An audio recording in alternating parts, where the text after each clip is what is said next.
Multi inheritance समझने से पहले एक छोटा सा हम एग्जांपल समझते हैं। सपोज कीजिए कि मेरे पास एक क्लास ए है और एक क्लास बी है। ठीक है, क्लास ए के भी कुछ बिहेवियर होंगे और क्लास बी के भी कुछ बिहेवियर होंगे। ठीक है, और सी हम एक ऐसा क्लास बनाने वाले हैं जो कि कॉम्बिनेशन हो किसका, क्लास ए का और बी का और साथ ही साथ सी का। ठीक है, और यहाँ पर एक कंसेप्ट और समझने की कोशिश करना है कि ये सी क्लास जो हम ड्राइव करेंगे वो उसका बेस क्लास ए भी होगा और बी जो है वो भी होगा, बट सी जो होगा वो चाइल्ड या ड्राइव क्लास हमारा होगा। ठीक है, जब हम मोर देन वन, ध्यान से सुनिएगा, जब हम मोर देन या एक से अधिक बेस क्लास से को यूज कर या एक से अधिक बेस क्लास को के बिहेवियर को हम एक सिंगल क्लास में मर्ज करना चाहें, यानी कि हम यहाँ पर डिफरेंट बेस क्लास को यूज कर एक सिंगल ड्राइव क्लास बना रहे हैं। ठीक है, उसी कंसेप्ट को हम लोग C++ में मल्टीपल इनहेरिटेंस कहते हैं। इससे पहले हमने मल्टीपल लेवल इनहेरिटेंस देखा था। उसमें हमने क्या किया था कि क्लास ए को पहले हम क्लास बी से जोड़ते थे, उसके बाद क्लास बी के पहले ए का क्वालिटी जो है बी में आ गया, उसके बाद दोनों ए और बी का क्वालिटी जो है वो सी में आता था। तो यहाँ पर हम लोग जो है मल्टी लेवल इनहेरिटेंस देख रहे थे। तो यहाँ पर सबसे पहला जो हमारा ये था ये बेस क्लास था, उसके बाद ये बीच का जो हमारा था इंटरमीडिएट या ड्राइव क्लास, फिर दोनों का कॉम्बिनेशन जो था यहाँ पर हमारा वो चाइल्ड क्लास था। लेकिन यहाँ पे मल्टीपल इनहेरिटेंस में क्या होता है कि डिफरेंट बेस क्लास को एक साथ हम यूज कर एक सिंगल क्लास बनाते हैं। ठीक है,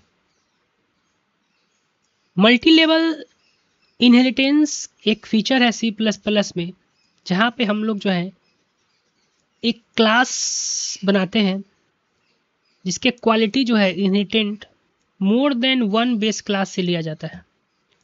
ठीक है, मोर देन वन, जरूरी नहीं है कि एक दो ही यहाँ पे बेस क्लास होना चाहिए, डिफरेंट बेस क्लास जो है हो सकता है जिससे एक हम सिंगल चाइल्ड क्रिएट कर सकते हैं। ठीक है, या ड्राइव क्लास क्रिएट कर सकते हैं, more than one base class हो सकता है।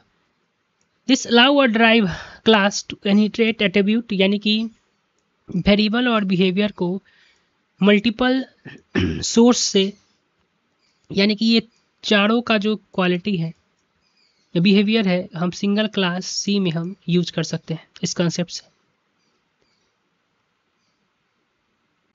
दोस्तों अब मल्टीपल इनहेरिटेंस का एग्जांपल देखिए। जैसे कि हमने देखा है क्लास एक ए बनाया है हमने, ठीक है, और यहाँ पर क्लास बी बनाया है। अब हम चाहते हैं कि दोनों क्लास, यानी कि दोनों class as a base class मानते हुए हम एक ड्राइव क्लास सी बनाएं जो कि दोनों की क्वालिटी को इनहेरिटेंट करे। ठीक है, तो इसके लिए करना क्या होगा कि पहले तो जो क्लास हम बनाते हैं उसका नाम क्लास कॉमा, माफ कीजिएगा, कॉलन, उसके बाद जिस क्लास से हम क्वालिटी को इनहेरिटेंट करने वाले हैं पब्लिक लिखकर क्लास ए लिखेंगे जो कि हमारा क्लास ए बेस क्लास होगा।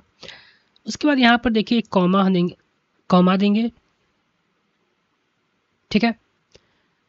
उसके बाद पहले हम सी क्लास का नाम हमने दे दिया है, उसके बाद पब्लिक लिखकर कॉलन देकर पब्लिक लिखेंगे क्लास ए जो हमारा की बेस क्लास होगा, कॉमा देंगे और फिर सेकेंड हम अपना बेस क्लास लिखेंगे पब्लिक क्लास बी। इससे हुआ क्या कि ये दोनों जो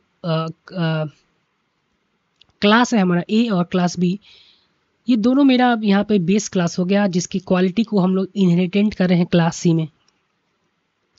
जहाँ पर आप देखेंगे क्लास ए का display from the class A एक बिहेवियर है, display from the class B एक हमारा जो हमारा बी का बिहेवियर है, और display the class from the C जो कि हमारा सी का बिहेवियर है। लेकिन सी का बिहेवियर जो है हमारा वो है ए प्लस बी प्लस सी का बिहेवियर, यानी कि ए का और बी का क्वालिटी ऑटोमेटिक हमने क्या किया है सी में इंसर्ट कर दिया है, यानी कि इनहेरिटेंट कर दिया है। जब हम बी क्लास बी का एक ऑब्जेक्ट बनाते हैं ओबीजे, और ओबीजे का यूज़ कर हम जो है डिस्प्ले ए डिस्प्ले बी और डिस्प्ले सी फंक्शन को जब हम कॉल करवाएंगे तो आइए देखते वक्त हो। तो यहाँ पर हमारा देखिए क्लास डिस्प्ले द क्लास ए जो कि हमारा क्वालिटी जो है हमने ए से इनहेरिट किया है ऑब्जेक्ट यानी कि क्लास बी में सी में। डिस्प्ले द फ्रॉम द सी ये क्वालिटी हमने बी से लिया है जो कि हमने इनहेरिट किया था क्लास सी में, और display from the class C जिसका क्वालिटी हमने लिया है बी से जिससे हमने इनहेरिट किया है क्लास बी में, और डिस्प्ले फ्रॉम द सी जो कि ये इसका अपना ही बिहेवियर क्लास सी का है। इसी कंसेप्ट को हम लोग ने आसानी से इस कंसेप्ट को हमने सीखा है जो कि multiple inheritance C plus plus oops का ये कंसेप्ट है।